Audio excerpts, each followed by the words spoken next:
Class 9 का 6 chapter का exercise 6.2 का ये बेसिक कॉन्सेप्ट है। थोड़ा इसको पढ़ेंगे और समझेंगे, ठीक है। अब हम पैरेलल लाइंस वाला टॉपिक आ गया। पैरेलल लाइंस क्या होती हैं? पैरेलल लाइंस वो होती हैं जो कभी भी एक दूसरे को इंटरसेक्ट नहीं करती, मतलब काटती नहीं है एक दूसरे को, तो वो हमारी होती हैं पैरेलल लाइन। ए बी और ये हो गया सी डी, ठीक है। और ट्रांसवर्सल लाइन क्या होती है? जब एक लाइन दो या दो से ज़्यादा लाइनों को अलग अलग डिफरेंट पॉइंट पे इंटरसेक्ट करती है, उसको हम ट्रांसवर्सल लाइन बोलते हैं। ये मेरी ट्रांसवर्सल लाइन है एल, ठीक है। ये क्या है? मेरी ट्रांसवर्सल लाइन है, जिसका नाम मैंने रख दिया है एल। पैरेलल लाइंस ऐसी होती हैं जो कभी भी एक दूसरे को टच नहीं करती। अब इसके बीच में एक और लाइन डाल लो, ई और एफ। अब मान लो जैसे गिवन है कि A B parallel to E F है, मतलब ये लाइन इस लाइन के पैरेलल है, तो क्या ये लाइन इसके भी पैरेलल होगी? बिल्कुल पैरेलल होगी। ए बी जो है सी डी के भी पैरेलल होगी, ठीक है। और ट्रांसवर्सल लाइन क्या होती है? हिंदी में इसको तिर्यक रेखा बोलते हैं। ये ऐसे जब दो या दो से ज़्यादा पॉइंट को दो या दो से ज़्यादा लाइनों को अलग अलग पॉइंटों पे इंटरसेक्ट करती है, तो उसको हम ट्रांसवर्सल लाइन बोलते हैं, ठीक है। और बाकी चीज़ें पढ़ते हैं। देखो ये दो पैरेलल लाइन बनाई हैं, ठीक है, और ये ट्रांसवर्सल लाइन है। इन एंगल्स का मैंने नाम रख दिया। ये है एंगल 1, ये एंगल 2, ये 3, ये 4, ये 5, 6, 7, 8, ठीक है। अब इनको बोलते क्या क्या ना, वो पढ़ते हैं। सबसे पहले एक्सटीरियर एंगल। एक्सटीरियर एंगल्स होते हैं जो बाहर के एंगल होते हैं, डायग्राम से अंदर के नहीं, बाहर के एंगल। जैसे देखो इस वाले डायग्राम में ये बाहर है, एंगल 1 एंड 2, 7 और 8 बिल्कुल बाहर है ना, डायग्राम से बिल्कुल बाहर है। 7 एंड 8 ये मेरे क्या है? एक्सटीरियर एंगल है। एक्सटीरियर मतलब बाहर के एंगल। अब इंटीरियर एंगल जो अंदर के एंगल है, जैसे 3 और 4 डायग्राम के अंदर के एंगल है। 3 हो गया, 4, 5 एंड 6 ये मेरे क्या है? इंटीरियर एंगल्स हैं। एक्सटीरियर एंगल बाहर वाले एंगल, जैसे 1, 2, 7 और 8 ये बाहर है, डायग्राम के बिल्कुल बाहर। और डायग्राम के जो ऐसे अंदर की तरफ है ना, ये और ये होते हैं मेरे इंटीरियर एंगल्स होते हैं, ठीक है। अब इसी डायग्राम के अंदर पढ़ेंगे कॉरेस्पॉन्डिंग एंगल। मैथ्स बहुत इजी है, ध्यान से समझोगे पढ़ोगे ना तो बहुत इजी लगेगा। मैथ्स जीती ही प्रैक्टिस पे है, आप जितनी प्रैक्टिस करोगे उतना अच्छा मैथ्स आएगा। तो कॉरेस्पॉन्डिंग एंगल्स इसके अंदर कौन से हैं? Angle 1 and angle 5। देखो कॉरेस्पॉन्डिंग एंगल जब भी फाइंड करना हो ना, तो याद रखना उसमें से एक तो एक्सटीरियर होगा, मतलब एक बाहर का एंगल होगा, और दूसरा कौन सा होगा? इंटीरियर होगा, मतलब एक अंदर का एंगल होगा। एक बाहर का होगा तो दूसरा अंदर का होगा, ये याद रखना। तो एंगल 1 एंड एंगल 5 क्या है? मेरे कॉरेस्पॉन्डिंग एंगल्स हैं। ये इक्वल भी होते हैं, बट इसको अभी बता रहे हैं कि ये कौन से एंगल है। Angle 1 and angle 5। देखो ये एक्सटीरियर है, बाहर का एंगल है, और ये अंदर का एंगल है। तो 1 और 5 क्या है? मेरे कोरेस्पॉन्डिंग एंगल है। ऐसे ही एंगल 3 एंगल 7 के कोरेस्पॉन्डिंग होगा, ठीक है। एक ही लाइन पे बने एंगल जिसमें से एक अंदर का और एक बाहर का होना चाहिए, वो कोरेस्पॉन्डिंग एंगल्स होते हैं। एंगल 3, 7 के। 2 किसके होगा? 6 के होगा। 2 एंड 6 है ना, इसमें ये एक्सटीरियर है और ये इंटीरियर है। अच्छा 4 किसके होगा? 8 के इक्वल होगा। 4 एंड 8, ये क्या है मेरे 4 और 8, ये मेरे कॉरस्पॉन्डिंग एंगल्स है, जिसमें से 4 तो मेरा इंटीरियर है और 8 मेरा एक्सटीरियर एंगल है। तो ये समझ में आया। कॉरस्पॉन्डिंग एंगल्स कौन से होते हैं, जिसमें से एक तो बाहर का एंगल होगा और एक अंदर वाला एंगल होगा, और एक ही लाइन पे बने हुए होंगे। देखो ये एक ही लाइन पे बने एंगल है। एंगल 1 एंगल 5 के कॉरस्पॉन्डिंग, 3 7 के कॉरस्पॉन्डिंग है, 2 6 के, 4 8 के कॉरस्पॉन्डिंग है, जिसमें से एक एक्सटीरियर है और एक इंटीरियर है। तो ये तो होता है कॉरस्पॉन्डिंग एंगल्स। दूसरा alternate interior angle, interior angle पढ़ेंगे, ठीक है। अल्टरनेट इंटीरियर एंगल, देखो इंटीरियर तो यही थे अंदर वाले 3 4 5 6, तो इसमें से अल्टरनेट इंटीरियर कौन सा है, एंगल 3 और एंगल 6। ये ऐसे बनी हुई है, देखो दो पैरेलल लाइन थी, एक बीच की थी। ये वाला एंगल इस वाले एंगल के इक्वल होगा, ये बोलते हैं अल्टरनेट इंटीरियर एंगल। जैसे मैं इसको 1 लेट कर लेती हूँ, इसको 2, ये एंगल 3, इसके अल्टरनेट इंटीरियर होगा 3 4 के।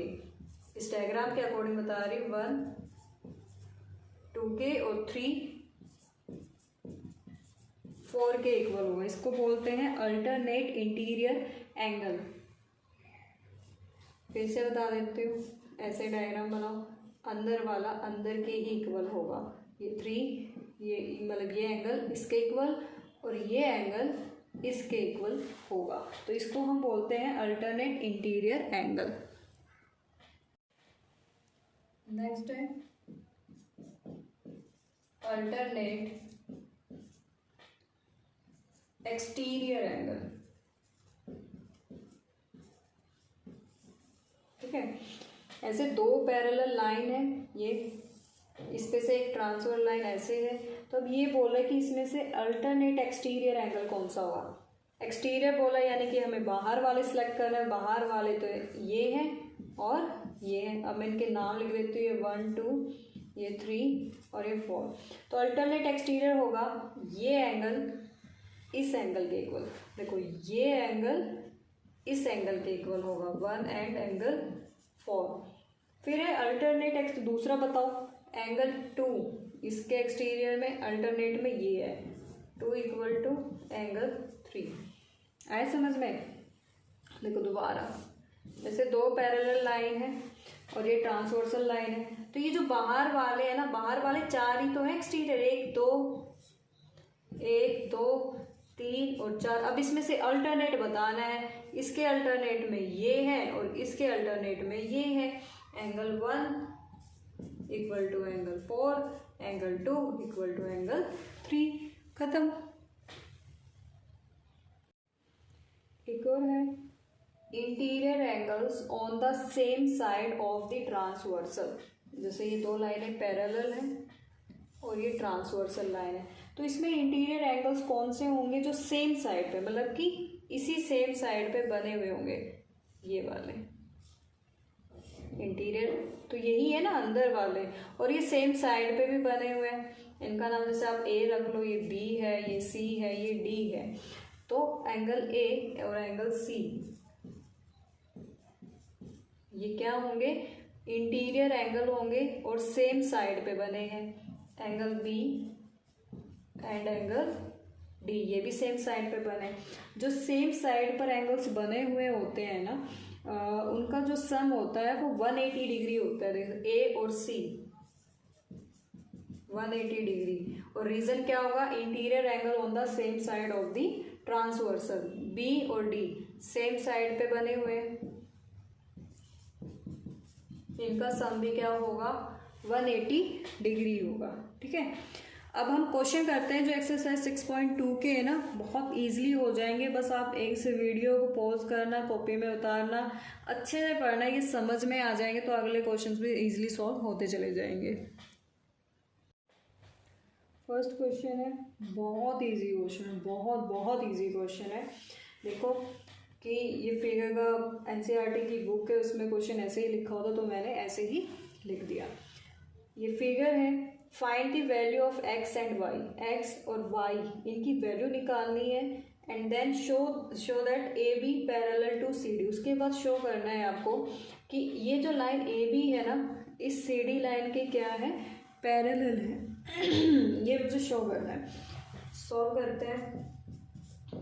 ये देखो, ये जो x और ये 50 है, ऐसे बना हुआ है ना, ऐसे यहाँ पर 50 है और यहाँ पर x है, तो ये लीनियर पेयर नहीं है। लास्ट वीडियो देखना, उसमें मैंने बताया लीनियर पेयर क्या होता है। देखो ये ऐसे लीनियर पेयर है ये, ठीक है। तो हम लिखेंगे angle x plus 50 degree equal to, linear angle का सम 180 डिग्री होता है। रीजन डालो, लीनियर पेयर ऑफ एंगल्स, ठीक है। अब ये 50 वहाँ जाकर क्या हो गया, माइनस हो गया, कितना आ गया 130 डिग्री। अब मेरी x की वैल्यू आ गई 130। अब देखो ये y है और ये 130 है, वर्टिकली अपोजिट एंगल नहीं है ना, y equal to 130 degree. Reason डाल लो, वर्टिकली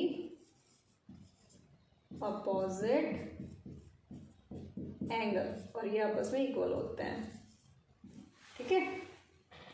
x और y की वैल्यू तो मैंने निकाल दी है, मेरी x की वैल्यू आ गई और ये मेरी y की वैल्यू आ गई।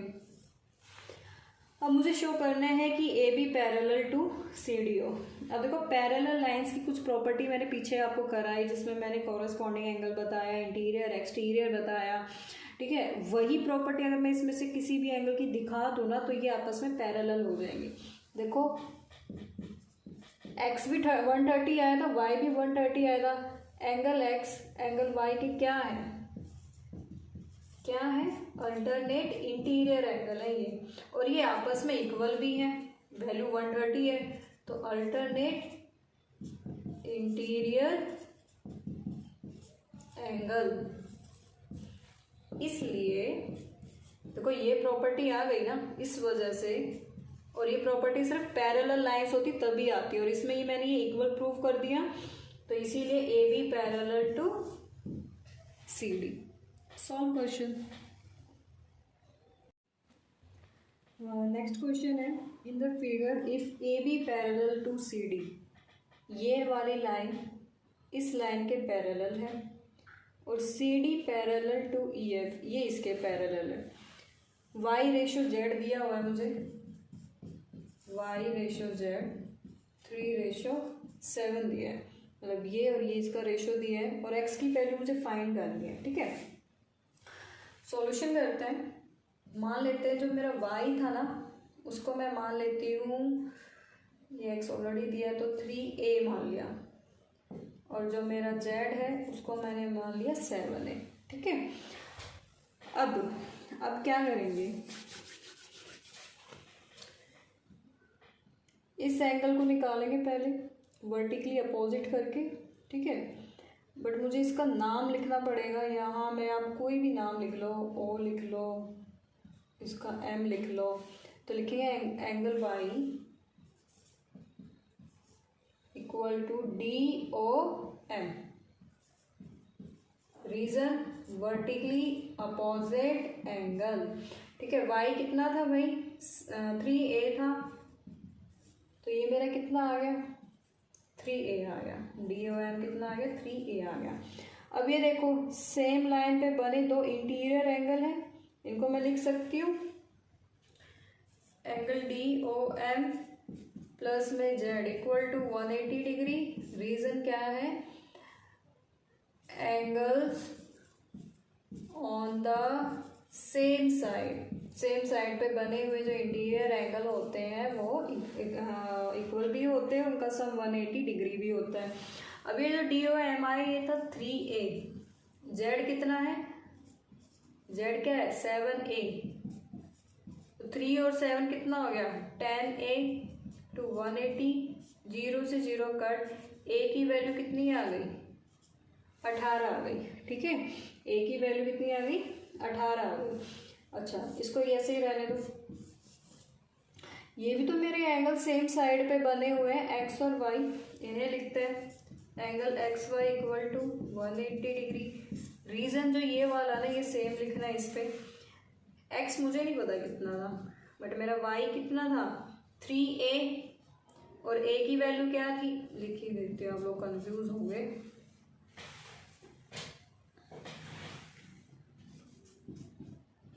a की वैल्यू थी 18 इक्वल टू 180 डिग्री। 18 3 जा 54 इक्वल टू 180 डिग्री। अब ये इधर जाके माइनस होगा, 180 में से 54 आपको जो है ना माइनस करना है। कितना आएगा 126 में भी। तो x की वैल्यू जो आई है ना वो 126 डिग्री आई है। देखो 126 डिग्री आई है। एक बार फिर से समझा देती हूँ।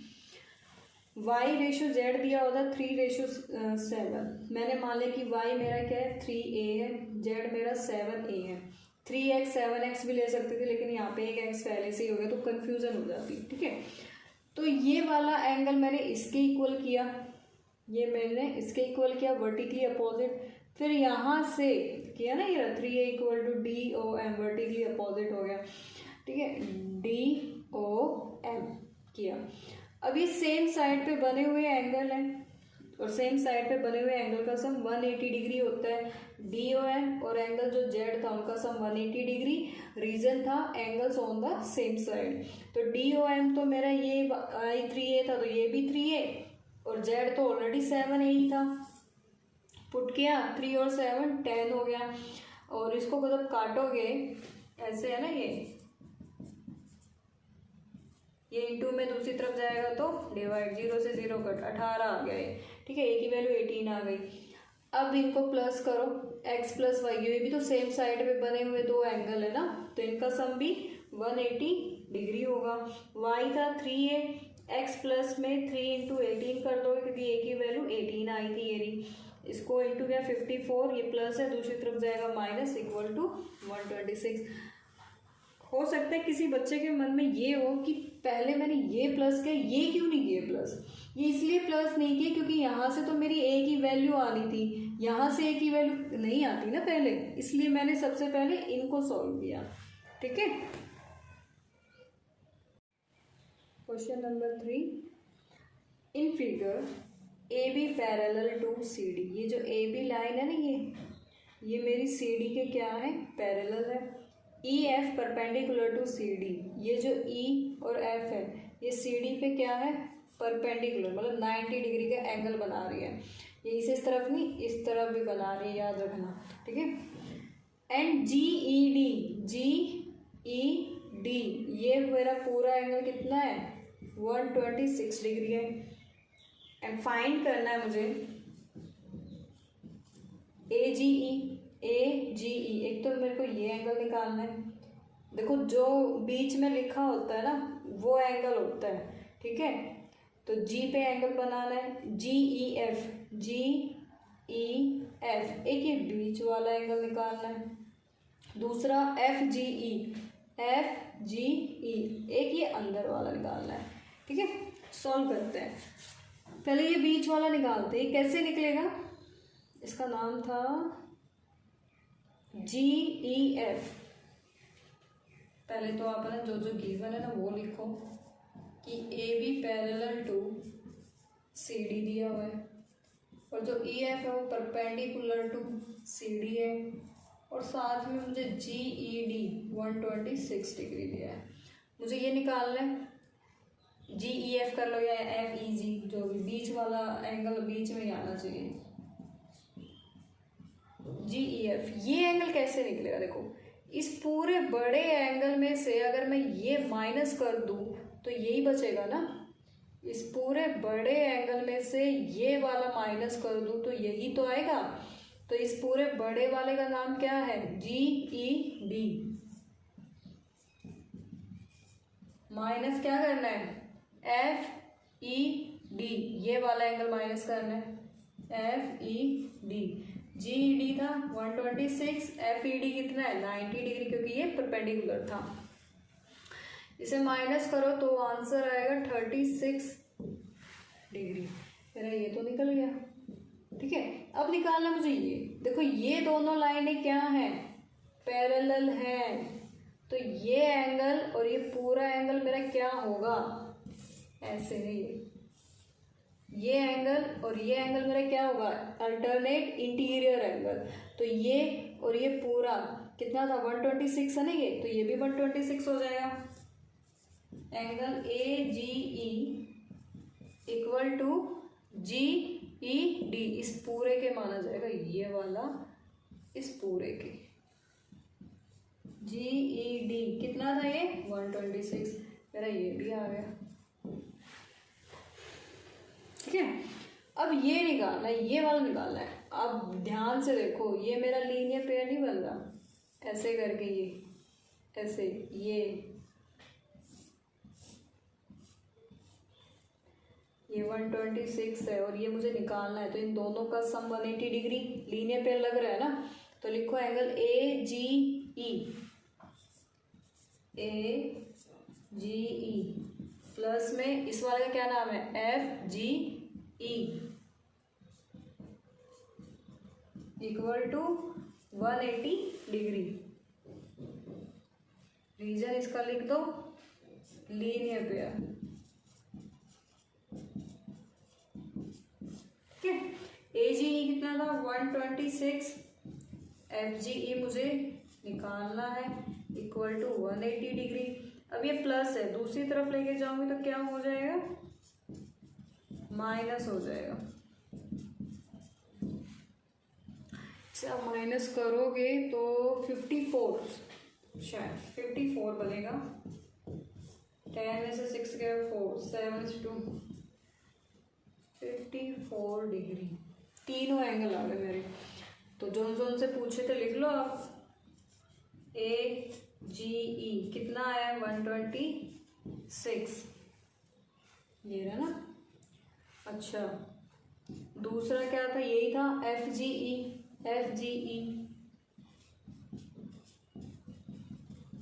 54 डिग्री। तीसरा कौन सा था, जी ई एफ, तो सबसे पहले निकाला था हमने 36 डिग्री। हो गया क्वेश्चन।